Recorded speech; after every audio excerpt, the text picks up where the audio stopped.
Hello, my name is Allie and welcome back to my channel where I document the process of building a homestead from scratch. Today I'm here with my friend Wayne at Natural Growth and he's going to show us what he does here. We got started as a result of, I was on the Carroll County Board of Education and I was at a conference one time and I met a guy, Dr. Bill Sale, who was a professor at the University of Georgia and in the agriculture department.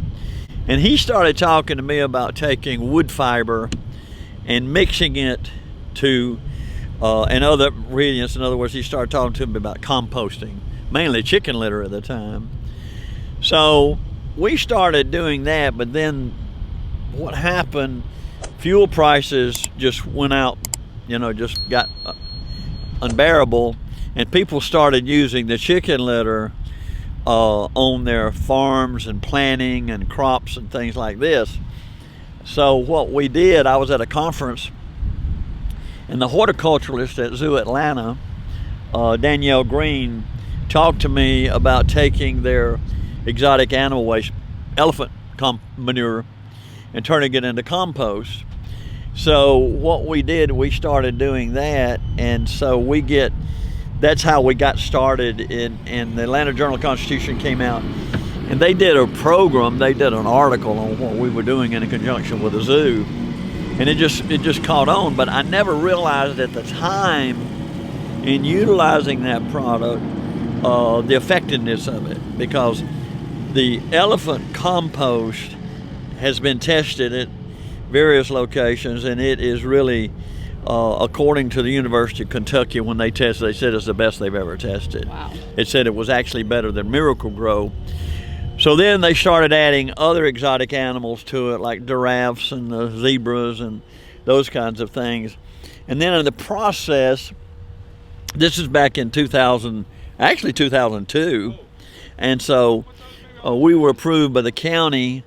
We went through all our, and so we've been doing this since actually 2012. Wow.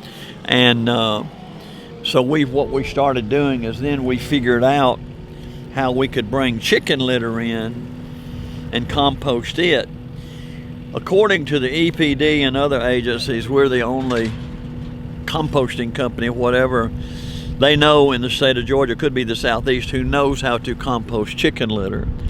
Chicken litter has a lot of hazardous material in it. It has the uric acid, the ammonia, the sulfur, and worms cannot thrive in chicken litter because the nitrogen burns them up.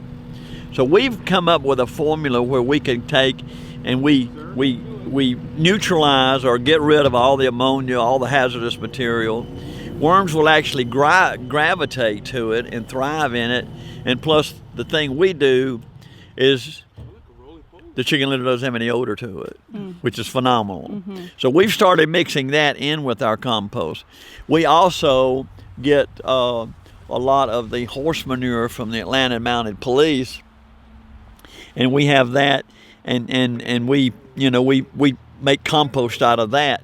We try to stay away from the horse manure as much as we can, though, because of the hay they're feeding the horses. And there's a product out there called Grazon, and it will kill anything that's a broadleaf. And so what we're trying to do is struggle with that, but we have an idea.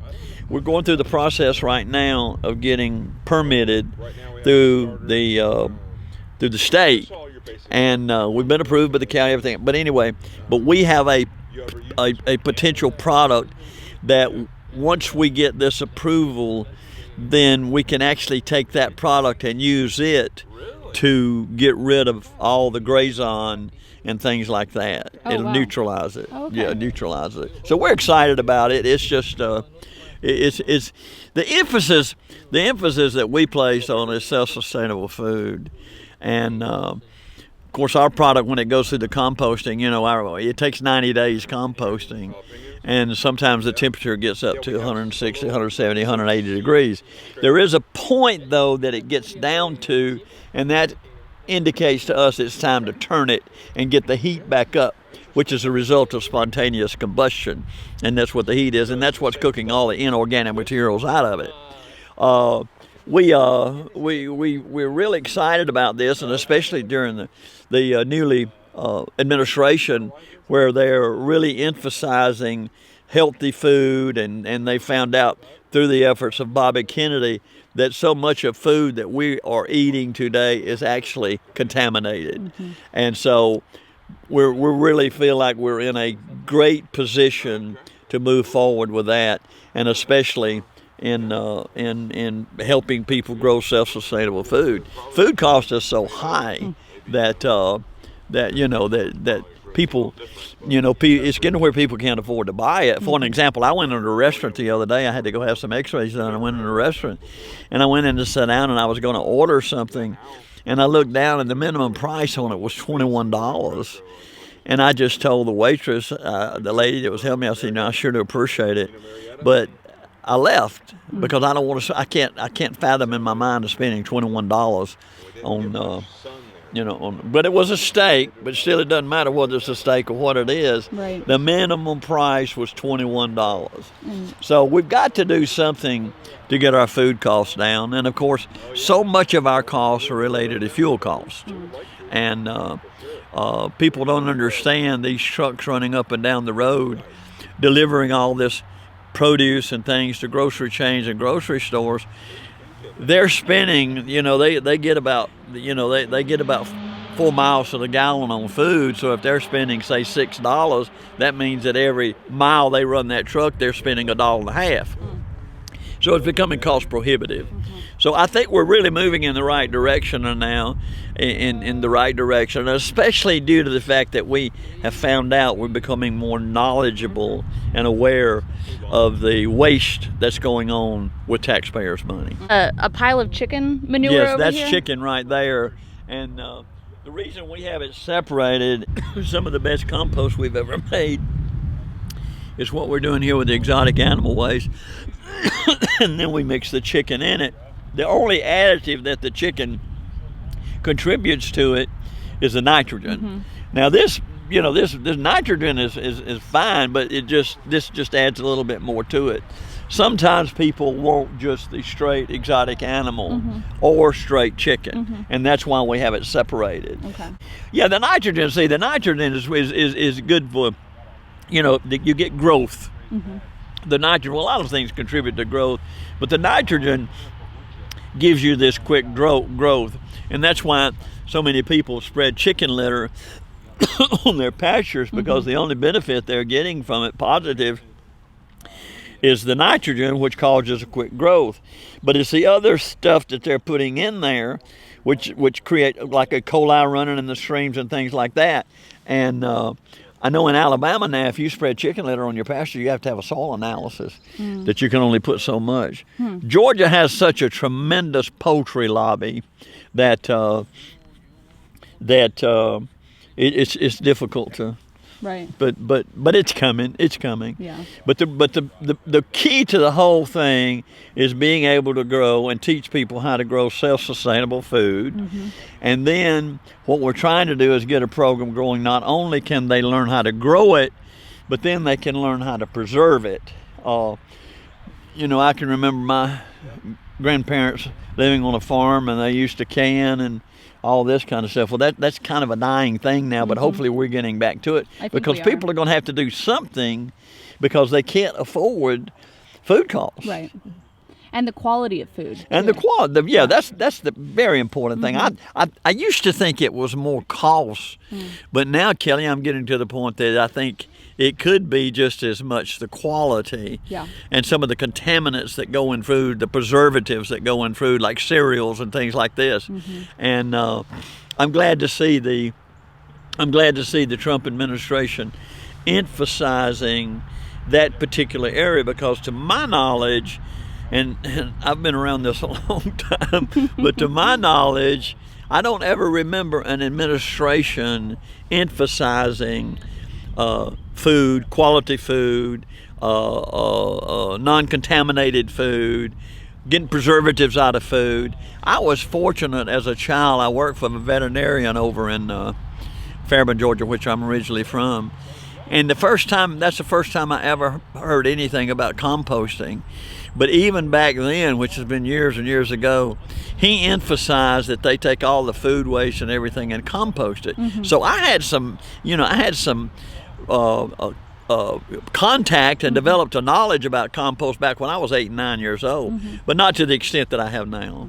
But yeah, we're really excited about working in these programs, and we're going to start schools now. A lot of schools are starting self-sustainable gardens and things like this, and we donate our compost to the schools free if they use that for the purpose of growing self-sustainable food. And I know there are grants out now. I think Bowden High School last year received a federal grant of $1,000. I hope I'm right about these figures, but I know they got a grant in growing self-sustainable food. We've done a lot of work with Central High School, and there's a Stanley Tate, I believe is his name. He's a horticulturalist at Central High School, and he's done a fantastic job up there teaching these kids how to grow self-sustainable food. Wow. And we actually have been donating our compost to Central High School for a couple of years. And they have a garden program there? Yes, they on have a their garden campus? program there, and that's what we're trying to do, is we're trying to get this going and then actually go into the schools and encourage them to start self-sustainable, growing self-sustainable food, and it's more and more schools are doing this, and we just hope that that we can become a significant part of it. I think this is a very good time for you because, like Yeah, you said, like I said, we've been doing this since 2002. oh wow, And we were approved by the county back in 2012, the zoning board back then, and then back in 2023, what we wanted to start doing is converting all the food waste, the produce waste that grocery stores carry to the landfills. We want to divert that to here, and we want to compost it, and we want to compost it and actually mix our exotic animal compost and chicken compost in and start bagging it. A lot of your landfills now are diverting. They're you can't carry the kind of things to landfills that you used to. They're becoming very selective about what goes into these landfills, and it's going to get it's going to become more restrictive because there's the landfills. The landfills are just filling up. right? And so what we're trying to do is become a part of that. And there's a lot of things that goes to the landfills that we can bring here and utilize it and convert it into a product that will create self-sufficiency. This is going through the composting process. Oh, cool. And it goes from here down to here. Then it ends up over here. And this is already composted. Now this right here, we do a mixture. That's chicken. And this is exotic animal waste. We found some of our best compost is to mix chicken with it, but let me tell you something about the chicken. We're the only ones really I know in Georgia and Southeast that knows how to compost chicken litter. We get all the uric acid, the ammonia, the sulfur out of it. Worms will gravitate to it. Worms will not live in straight chicken litter because it burns them Too up. hot, yeah. High nitrogen. But worms will migrate to this. The only value you get out of chicken litter really is nitrogen.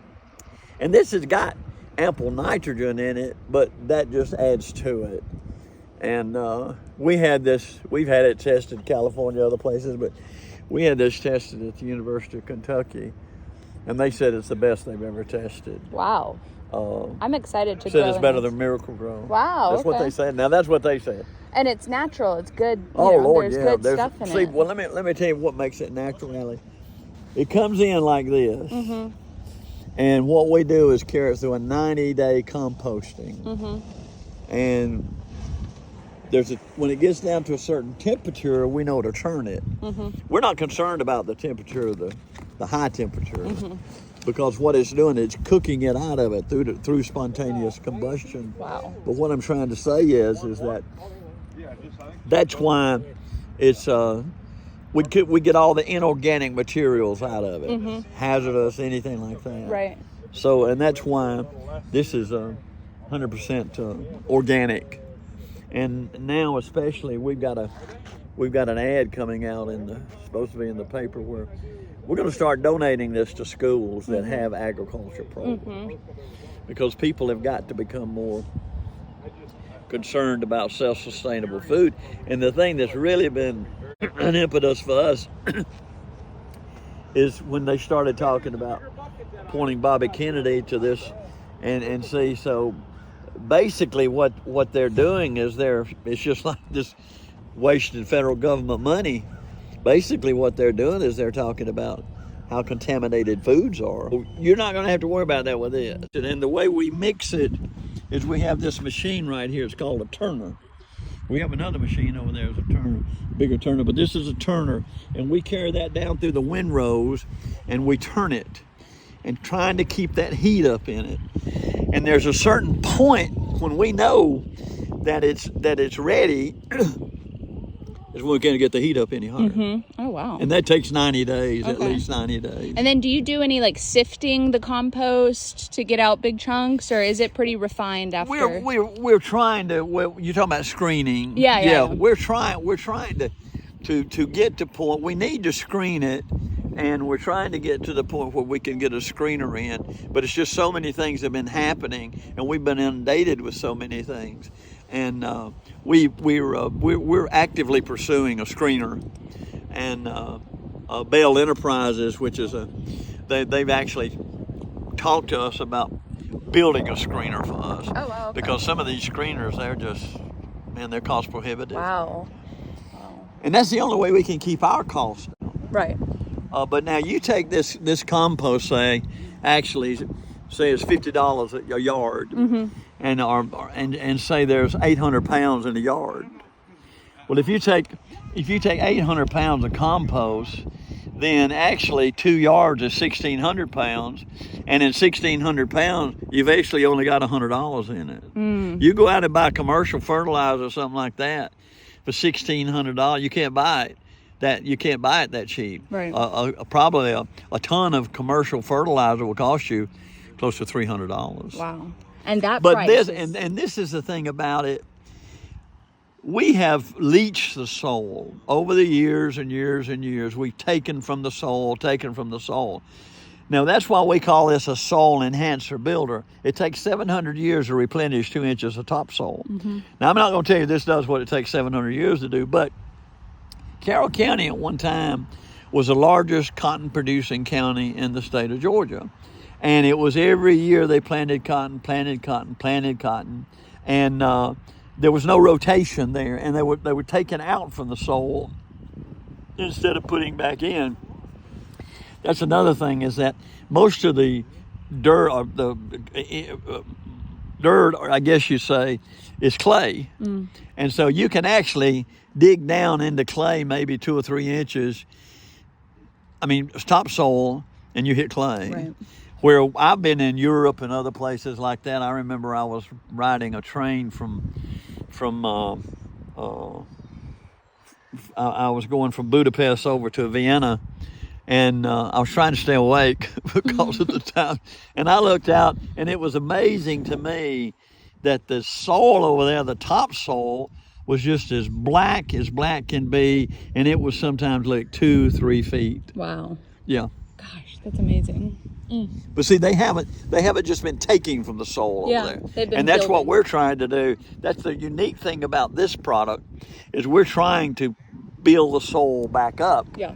And we're trying to get people to use this in their pastures and also their hay fields, because you get phenomenal growth from it. We have landscapers that use it. We had one guy that had a yard down in Ormond Beach, Florida, and he carried some down there and put it down and put sod on top of it. And the sod grew 6 or 7, 8 inches high.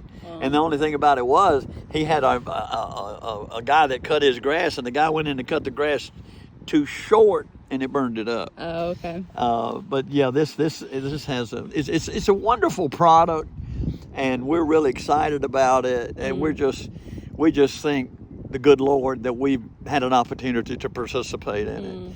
And so do you grow food here? Oh yeah. That's what we do with these garden planter socks that I just gave you. Yeah. They're 3 feet long, and we have compost in them with worm castings. And what you do with that sock, you just take scissors, cut a hole in it, dig the dirt out, pour water in it, put your plant in it, pull the dirt, and that's all you ever have to do. Wow. And you can actually take that sock and put it on cement, and it will grow because everything is encased in the sock. We've got some strawberry plants up there that we've been growing strawberries for 5 years out of the same sock. Yeah, for 5 years. So do you add nutrients to the sock? No, ma'am. And for 5 years, I'm it's sorry. been... Yeah, I'm very weak.